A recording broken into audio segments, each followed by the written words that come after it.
The San Francisco 49ers, a little banged up going into the Christmas holiday and a really big matchup with the Baltimore Ravens. Some players that haven't gotten the accolades that some stars have gotten. Deommodore Lenoir, Jauan Jennings. Want to praise them in this episode. And what about that 49ers run defense? Is that a worry going into week 16? All that and more coming up on today's Locked On 49ers. You are Locked On 49ers, your daily San Francisco 49ers podcast, part of the Locked On Podcast Network, your team every day.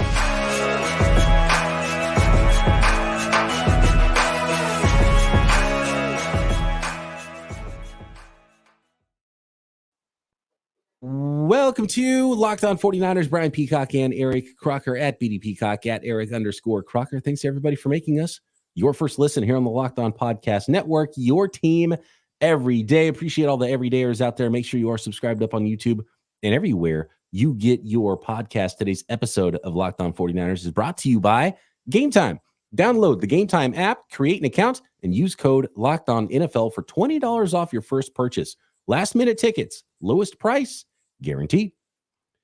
Speaking of the everydayers, Croc, I want to shout out one of our listeners who sent me a message on Instagram. It's Chris, and he said, "Hey, Peacock, I'm currently a student at Penn State, and I wanted to let you know that Locked On 49ers legitimately saved my GPA this semester. I hated the commute to school, and my attendance was horrible, but I love listening to you and Crocker's takes and the takes you have on the team. This was my first semester since 2021 where I have all A's, and it was enough to get my required entrance to major GPA. I totally attribute it to the podcast motivating me, getting me hyped up for my drive to school every day. Just want to let you all know I love the content." So that's fantastic. Love hearing that. Shout out to all the everydayers out there, and I'm glad we can help people get better grades. It's not something that I expected us to be able to do here on the podcast every day, Croc. Yeah, my cousin Ahmad Lewis, man, he was getting an oil change today, and he sends me a text message, and it's a video, and he said, "Man, I'm sitting here waiting to get my oil change or tires changed, whatever it was," and he said, "I hear this voice." I'm like, "Man, that voice sounds familiar." He said, "This guy's over there listening to you guys' podcast." So I thought that was pretty cool too. I got that text message around 11 a.m. this morning. Love that. And I love hearing stories. So I appreciate Chris reaching out and letting us know that. Dude, and I feel him. I was a terrible student. I don't know if you were a great student, Croc, but I was a bad student. Finding motivation for school was tough for me sometimes. And really going into the broadcasting thing is really what saved me collegiately and even finishing school. So I could totally feel where someone would be at with that and any motivation. You know what would happen to me? It was the opposite for me. I would get to school, parked in my car, but I wanted to finish listening to the song that was playing. So I'd sit there and listen to the song, but then I was late and I was like, "Oh, I'm late already. I might as well go home." I did that. I drove to school, was in the parking lot, and then turned around and went back home. I was already there and I couldn't get out of the car and go to class.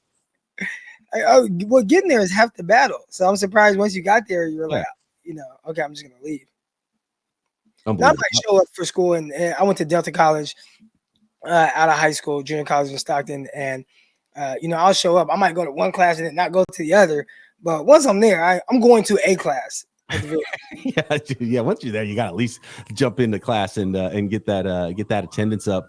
I want to talk a little bit about the injury report coming out of that game, Croc, because the 49ers went in a little banged up. They have a lot of major injuries, but there's a lot of guys nursing injuries. And two of them are two of the players that I want to kind of break down sort of our 49ers rewatch that we do on Tuesdays and give some credit to a couple players that don't get as much credit because of so many other players that are pointed out every week on this 49ers team that's so stinking talented. And those two players are Deommodore Lenoir and Jaan Jennings, but both of them are banged up here. And so looking at the Monday injury updates post-Cardinals game from Kyle Shanahan, looks like Deommodore Lenoir, he had bruised ribs, so he's day-to-day, and it caught him on the broadcast. They were like working on his arm, lifting his arm up, and he looked like he was in a lot of pain in that game. And so Demo is day-to-day with bruised ribs. Jauan Jennings turns out it's in concussion protocol, and I think I have a pretty good idea how he ended up in concussion protocol. Cleveland Farrell's got an ankle injury he's dealing with. He's day-to-day. Javon Hargrave, who was out last week with his hamstring, Kyle Shanahan said they'll see how it goes. He's hoping Javon Hargrave and Eric Armstead will be able to go this week, but kind of questionable at this point, basically. See how it goes, he said, with both of those guys. Eric Armstead has a foot and a knee injury. Ross Dwelley, an ankle, also in the see how it goes bracket. Spencer Burford is expected back, though, and it looks like Kalia Davis has a high ankle sprain and will miss some time. And to be decided on Elijah Mitchell. He might make his way back this week also. So the list is kind of long. Not a lot of major injuries, but it's going to be all hands on deck, Croc, for this game against the Baltimore Ravens. So you want to be, especially up the middle with how the 49ers run defense was last week.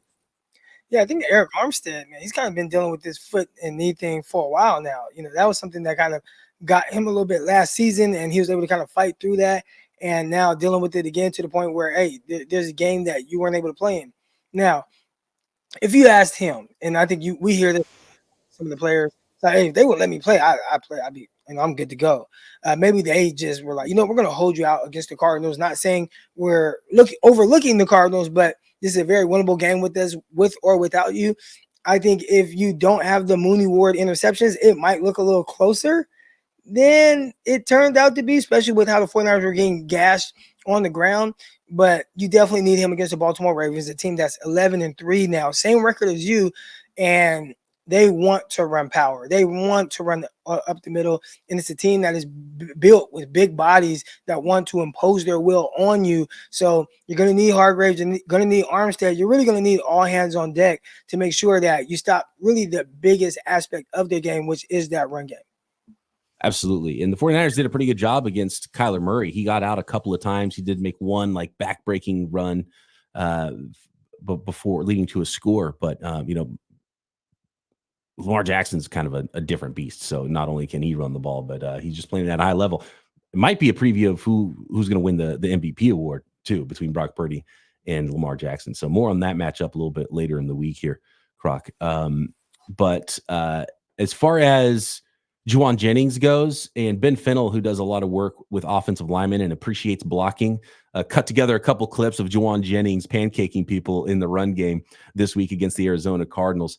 And it's funny because he kind of made the reference to the big slot tight end stuff. And I always said it's like, it's classic Kyle Shanahan, right? You got a wide receiver playing running back, a running back playing wide receiver, a wide receiver playing tight end, and a tight end playing wide receiver. And that's what Jauan Jennings is he's got the tight splits. He's basically a tight end, and he's taking on tacklers, and he multiple pancake blocks. And there's that famous helmet now that's the hard hat that wide receivers sign if they get a knockdown. I mean, it's got Jauan Jennings' name all over it, and he's got at least two more, maybe more from this game that were knockdowns as a run blocker, pancaking dudes. And so really fun to watch. And, he's not the most explosive wide receiver in the world, but I mean, he just fits right in with what the 49ers do. And it's fun to watch him operate and watch him bully guys as a blocker. Now, he does a terrific job of that. And, a lot of times with some of these professionals, you want to know what you're getting from a guy. And when it comes to Jauan Jennings, you know exactly what you're getting every game. We are more than likely not going to see the big explosive passing play, but you are going to see some physical blocks. You are going to see some move the sticks type plays. And then potentially you will see a run after catch where he maybe throws somebody off of him. Now, how many targets will he get? I think he doesn't know from game to game, but he's still going to be out there on the field because of how good of a job he does in the blocking game. So anybody out there that thinks that you have to be like the most explosive or the just fastest guy to make it at the NFL level, you just have to have something that they know they can depend on week in and week out. And for him, it's definitely blocking. Yeah, you know exactly what he brings to the table, and Kyle Shanahan loves it, and it's getting to the point where these wide receivers are ridiculous with how good they're blocking. I can't imagine what it's like for a rookie to walk in and be like, okay, this is different. They didn't expect me to do this in college, and so you got to be wired a certain way to play wide receiver for these 49ers. I want to talk more about Deommodore Lenoir and how well he's playing for the 49ers and how important he is now, and hopefully he's able to play this week with his bruised ribs, and a little bit more about the San Francisco 49ers team heading into Christmas next. Today's episode of Locked On 49ers is brought to you by Gametime. When you download the Gametime app and create an account, you get $20 off your first purchase of last-minute tickets, lowest price guaranteed. More on that offer in a second, because when you're buying tickets to your next big event, it shouldn't be a worry. It shouldn't be a hassle to buy tickets. Gametime is the fast and easy way to buy tickets for all the sports, music, comedy, theater events near you. Killer last-minute deals all-in prices, views from your seat, and their best price guarantee. Gametime takes all the guesswork out of buying tickets. And I love using Gametime. It's so easy, and I love the last-minute nature of it because a lot of times in my life, it is a last-minute thing. We're like, oh, man, I think I can get to that concert tonight. So boom, boom. You buy your tickets in a couple of taps. They're right there in the app, so you don't have to go fishing through your email when you do buy tickets, and you're on your way. And you know exactly what the seats are going to look like. You get a picture of the view from your seat before the event. And my favorite part is the all-in prices. Show your total up front, so you know you're getting a great deal without those hidden fees. So take the guesswork out of buying tickets with Gametime. Download the Gametime app, create an account, and use code LOCKEDONNFL for $20 off your first purchase. Terms apply. Again, create an account and redeem code LOCKEDONNFL for $20 off. Download Gametime today. Last-minute tickets, lowest price guaranteed.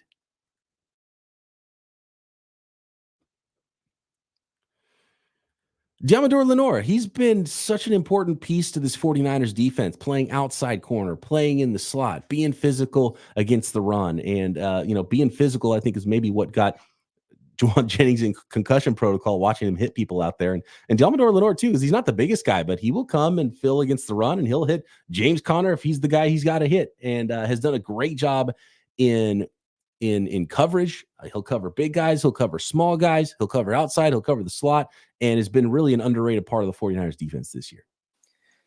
We've talked about it a few different times, but the 49ers ability to just find guys that like fit what they're doing in these mid to late rounds has been amazing. You watch Deommodore Lenoir and his versatility. I mean, I think that's the thing that jumps out to me first and foremost. And I remember when he was coming out of Oregon, I watched the film and I'm like, man, scrappy guy, versatility, being able to play off coverage. He can play some press. He has some really good games that I watched. And I was like, I like his skill set. We'll see how that translates to the league. In his very first game, he played against the Kansas City Chiefs in the preseason, and he didn't give up any catches, but they took a few different shots down the field on him. And I said, okay, he's running with the guys, but it's kind of a struggle to keep up. And not one time in those targets did he get his head around. I'm like, okay, does he have that next level speed to be able to get in phase earlier, get his head around, and make a play on the ball? And I thought maybe he just profiles, if he doesn't have that, he profiles better as a nickel guy. Where I think he's shown, hey, I think they ideally want to play him at the nickel, but if he has to play outside, he is more than capable of doing that. And he's playing against big dogs. He's playing against guys that have the speed to win vertically, and he's still covering those guys as if they aren't faster than him. It might have a lot to do with his mentality. He calls himself the hyena. And, we listened to him last year when he talked about the playoffs and how, hey, come at me, come target me. I want that. And this year, I think he's kind of even taking that to the next level to where it's like, man, this is a legit starting cornerback. So he reminds me of a certain player from the past. All right, I'm going to give you one guess at who do you think I'm talking about? It was a 49er. A 49er from the past. Mainly played outside. But if I'm not mistaken, played safety in college at Texas, but converted to cornerback for the 49ers. Did not play as much for the first few years. And then yeah. Bald-headed guy, right? Yes. Gosh dang it. Little guy, but played big. Yeah. Gosh dang it. And I'm blanking on his name right now. Terrell Brown. Terrell Brown, yes, thank you. Oh, man, the more I watch him, I'm like, this is Terrell Brown all over again.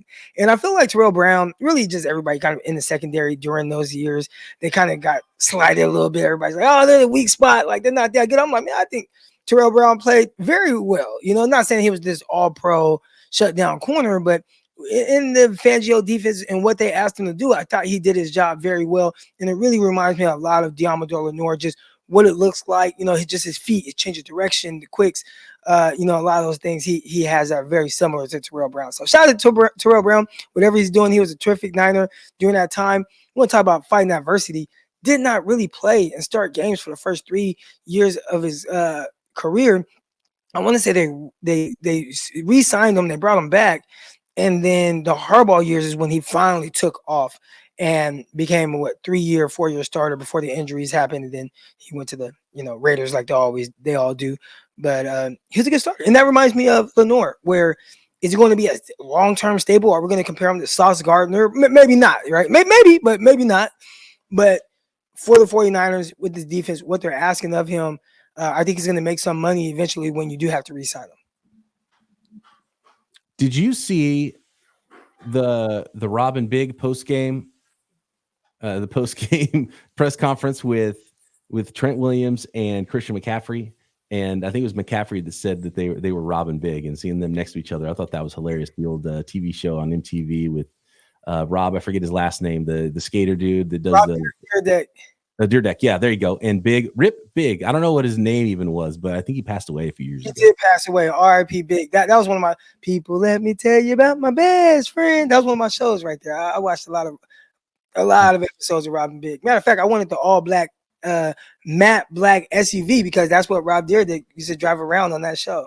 There you go. I just saw a thing on social media recently about Rob Dyrdek and how he's like used to blow all his money, but now he's like, I mean, he's crazy rich because I think Ridiculousness has the most episodes of any show like ever, something crazy like that on cable TV or something insane like that. Like this show's been going on forever and there's a million episodes of it. And I guess he used to blow all his money and then finally got smart with his money. He's like, Rob has a really good podcast. I want to say it's called the something machine. What's it called? Anyways, you have to find it. If you type in Rob Dyrdek, terrific podcast, talking about kind of business and entrepreneur, and he makes it simple. Just talks about a mindset and a work ethic and, a lot of the different business ventures he has and, talking about that show and different things, how they used to spend all day recording the episode. And then over the years, they got it to where they can record 3 or 4 episodes in one day. A lot of cool stuff. So, yeah, shout out to Rob. And shout out to Chris McCaffrey and Trent Williams for referencing Robin Big. Yeah. And how about this? So not this week, but the game before, here were the numbers, because I was wondering, and someone sent me, and shout out to Matt Barrows who had the numbers. I was wondering how many yards came behind Big, right? How many yards came on the left side versus the right side? Because it seemed like all the yards came from the left side, and pretty much all the yards came from the left side. So not against the Cardinals, but the week before, running left, 9 carries. The 49ers, or Christian McCaffrey himself, had 140 rushing yards to the left side. To the right side of the offensive line, he had 5 carries for -2 yards. And then in the middle, he had 2 carries for 7 yards. So Robin Big is a thing, and Christian McCaffrey has now 1,292 rushing yards and then 500 more receiving yards. And it's the 4th player in NFL history to record at least 1,000 rushing, 500 receiving in 4 or more NFL seasons. And he's done it with his second team now too, has Christian McCaffrey. So, I mean, just phenomenal stuff. He's touched the ball more than any player in the league this year. And I hate seeing him messing with his knee. He's not on the injury report. He's got something going on, and he's like messing with his knee on the sideline. They were taping him up. And at some point, it's like Kyle's got to hide his helmet because he comes out for one play. He puts up his finger. He's like, you get one carry, Jordan Mason. And maybe if they decide to run the ball, and that's it, and I'm coming back in the game. But yeah, just unbelievable what those guys are doing up front. 140 to the left, -2 to the right.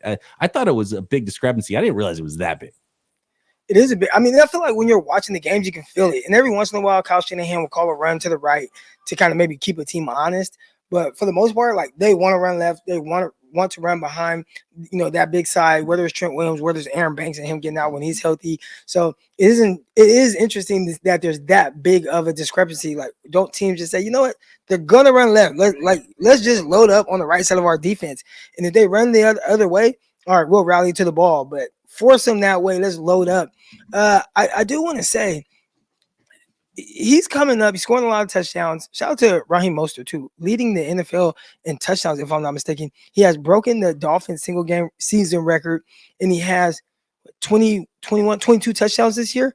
Raheem Mostert about to go over 1,000 yards, a guy that was cut 7 times. Now, that's why I'll never play running back. Never, because it's like there's too many good running backs. And then because there's so many good ones, it's really hard to get opportunities. Like Trey Sermon just ran for a dang near 100 yards this last game. People are like, oh, Trey Sermon actually can play. Like, well, yeah, he's a running back, and they're pretty good. But what is the record for rushing yards in a season by a 49er? If I remember correctly, Frank Gore, year 2, year 3 had like 1,600. Yeah, 1,600 in year 2, I think, for Frank Gore. Is that the 49ers record? Because it sounds like McCaffrey would have to have some big games coming up, but it could be attainable. Now, you do have an extra game now, and that's the part people, they start kind of adding up these stats, and all right, this guy's on pace for this, and this was the record.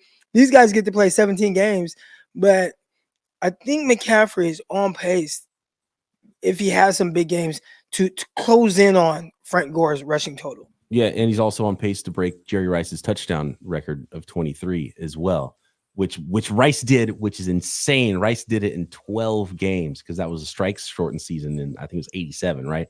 Yeah. And but McCaffrey's got 3 more games. I think he only needs 3 more touchdowns to tie. He's got 20 right now, right? That's incredible. 23 touchdowns in 12 games. Yeah, that's nuts. That is nutty stuff. How do you even have a discussion or debate about who's the greatest when he was doing stuff like that? Yeah, I don't even know, man. I don't know. And what's funny is like they were having the same conversations then that we're having right now, right? About Joe Montana. Oh, it's not Joe Montana. He's got Bill Walsh. He's got Jerry Rice. And then I have a friend that's like, oh, Jerry Rice is overrated. He got to play with 2 Hall of Fame quarterbacks. He got to play with Joe Montana and then Steve Young. And it's just like, you can't get enough. You can't give anybody credit because there are other good players along with them. And I always say, it's like, okay, go look at the Hall of Fame. Go find a Hall of Fame coach that didn't also have a Hall of Fame quarterback. I don't think there is any. Bill Parcells? Ooh, yeah, I don't know if he's a Hall of Fame coach, but I think he's in the Hall. Yeah, he's got to be in the Hall. That's a good pull. That might be Phil Simms. Phil Simms is not in the Hall of Fame. Not in the Hall of Fame, but he is someone I think they try to consider. So it's not like he was a bum. No. I wonder who else crossed. Yeah, but yeah, exactly. So if you don't have a Hall of Fame quarterback, have a Hall of Fame greatest defensive player of all time in Lawrence Taylor. Maybe that. Yeah, exactly. And so yeah, he was the defensive coordinator, Bill Belichick, and he had one of the great defenses of all time, and they were a powerhouse team in the late 90s. It was just unfortunate the 49ers were also a powerhouse team in the late 90s and were able to win more of those. But yeah, so look, every great team, every great player is going to have other great players around them and great coaches. Like it all comes together, and good organizations bring in a lot of good people, and that's why they win. And that's what the 49ers are doing right now. What quarterback do you think did the most with less? The first person that comes to my mind is maybe Drew Brees. But does anybody come to mind for you? Yeah, Drew Brees' peak, it was like Deuce McAllister and Michael Thomas was in there, slant boy. There was Marcus Colston. That's a big window you just said. Like you just went from Deuce McAllister, which is like 2005, to Slant Boy, which is like 2014 when he came in the league. 15. That's kind of a big window right there. Yeah, that is a big window. But that was say Colston, Jimmy Graham. Yeah, can't believe Jimmy Graham's still in the league. I always forget, and he'll pop up and like, oh yeah, Jimmy Graham. I saw QB School, JT O'Sullivan, and he posted, has anybody ever had like the numbers like Brock Purdy has right now and did not win the MVP? And a lot of people responded, Drew Brees, he had a year he threw for like 46 touchdowns, like almost 5,000 yards, and didn't win the MVP. I want to talk a little bit more about that next because that's a good conversation. And then we'll finish up. And I mean, there's going to be a lot of MVP talk this week with 49ers, Ravens, Lamar Jackson, and Brock Purdy. Today's episode of Locked On 49ers is brought to you by LinkedIn Jobs. When you're hiring for your small business, you want to have as many top-tier candidates as possible to interview. That's why you have to check out LinkedIn Jobs. LinkedIn Jobs has the tools to help find the right professionals for your team faster and for free. And LinkedIn just isn't another job board. LinkedIn has a vast network. It is the biggest network of professionals. We're talking about 1 billion professionals, which makes it the best place to hire because hiring is easy when you have that many quality candidates. So easy, in fact, that 86% of small businesses get a qualified candidate within 24 hours at LinkedIn.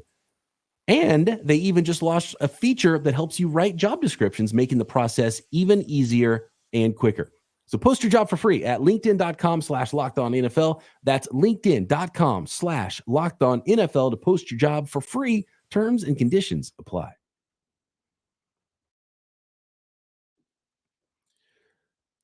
It's funny because when you start seeing lists of comparable quarterbacks to what Brock Purdy is doing right now statistically, you keep seeing like greatest show on turf, Kurt Warner. You see 2004 Indianapolis Colts with Edgerrin James and Marvin Harrison and that whole group, which was absurd. Reggie Wayne. And then you see, you'll see a list of like Aaron Rodgers and Drew Brees, and they'll be like, well, Drew Brees in this one season didn't win MVP because Tom Brady won or Aaron Rodgers won. It's just like the era of crazy numbers right there from some of those quarterbacks. And so seeing those quarterbacks age out has really given the opportunity for a lot of young quarterbacks and guys like Brock Purdy to come in and start winning these awards, because there's 3 or 4, 5 quarterbacks that kind of just won everything for a long time, and we're putting up ridiculous numbers. But what's so insane about what Brock Purdy is doing right now, he's second in the NFL in passing yards. He's first in the NFL in touchdowns, but the 49ers have thrown the ball less than every team in the league. The 49ers are 32 of 32 in pass attempts. Brock Purdy has the 21st most pass attempts in the league, but they are so efficient that he leads the league in touchdown passes. Because you look at what Chris McCaffrey is doing, he's amazing, but he's got the most touches. That's why he's accumulating all these yards and stats, because he touches the ball the most. Right. Brock Purdy is like 200 pass attempts behind Patrick Mahomes, but it has more touchdowns and more passing yards than him. And look, Patrick Mahomes' weapons are letting him down. And we know how good Patrick Mahomes is, but it just shows how good Purdy is right now and how ridiculous that Brock Purdy's up there in the counting stats department with how few times he's thrown the ball compared to the other guys who are maybe being considered for the MVP award. It's really phenomenal what the 49ers are doing from an efficiency standpoint this year. My buddy Chris and I, we were kind of discussing this, and we were throwing out some numbers and everything. And one of the questions that came up, because he talked about how, and I talked about, like, this dude, like you said, putting up these numbers while throwing the fewest amount of passes out of the starting quarterbacks in the NFL. And the one thing that I always kind of go back to, right, was his scouting report.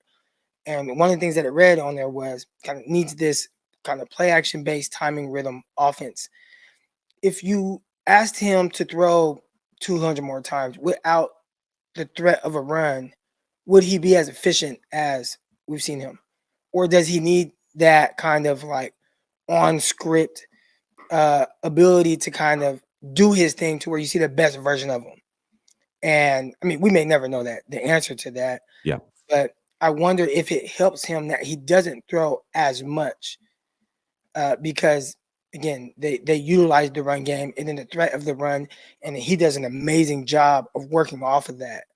Could they just make him a drop back passer and throw the ball as much as Drew Brees, and you still get the same exact numbers as what he's doing now? And that's just a question. I love to hear the people, the listeners, and in the chat tag us on social media, but like just want to get your thoughts on that. It would be fun to see, and clearly the numbers would go up from a counting standpoint, because if he threw the ball 200 more times, he's gonna have a lot more attempts, and there's gonna be more total yards. But you might start seeing completion percentage come down a little bit. Does it drop from 70 to 66%? Right? Does the interceptions go up? The interception to touchdown ratio, which is phenomenal right now, does that start to creep up a little bit more? And it's a fair question, and I think it would be insane if he attempted 200 more passes this year with the same efficiency. He would break every record that ever existed. Yeah. Wouldn't be close. So he would have to come down a little bit, and you see that a lot with running backs, and you see it a lot with every position. Sample sizes, but this is a large sample size, man. And so, to me, if you just played more games, the efficiency would stay. But the question is, if everything wasn't, and I guess we did kind of see that. Yeah, well, people are going to call. Yeah, I mean, you have to be honest about the situation, and because there's some people that are dishonest about it, right? There's one of the dudes from The Ringer, and I don't forget what his name is, but he's the guy that everyone's mad at because he's got Brock Purdy ranked like the 20th best quarterback in the NFL or something stupid. And he shows highlight of Matthew Stafford. He's like, man, look at Matthew Stafford. He's the best quarterback in the NFC, and certain teams fans are going to be mad at me for saying that or something like that. And he shows Stafford throwing a great pass. Like, Stafford's having a phenomenal year. He's making some great throws. We have not talked about the Rams, but they are kind of creeping up, and they are 7-7. They are the 7th seed right now in the NFC playoff picture. Something I did not foresee. Like, I kind of lost track of what was going on with them. Yeah. 49ers do play them, and it really reminiscing of 2021, where the 49ers had to win a bunch of games at the end, and then you had to go to LA on the road, beat them. I think they had maybe a first round bye in their vision, but the 49ers need to win to make the playoffs. And this year is like that situation all over again. Started 3-5 like the Niners did, rallying late, have an opportunity late, and they play in the Bay. So now it's their turn to be on the road late, last game of the season, to potentially go to the playoffs. But yeah, go ahead, Matthew Stafford. Yeah, and so anyway, Matthew said, by the way, that'll be an interesting one if speaking of stats, do the 49ers, are they in a spot to start resting guys? And do you want to rest players for 2 weeks if you have a bye coming up after that? Or if you lose the 1 seed, you're the 2 seed, then you do rest everybody, so you get the rest because you're going to be the 2 seed anyway if something weird happens with the Niners lose some games before that. But anyway, so he shows the Stafford throw, right? And he's like, man, talking about how amazing he is on this throw. Brock Purdy had the same throw in this game. And maybe it didn't look as cool. It wasn't as trick shotty as Stafford's was. Maybe it wasn't falling off and it wasn't as sidearm, but he made an amazing throw to the right sideline on an out route to Brandon Ayuk in this game and dropped it in the only hole he could.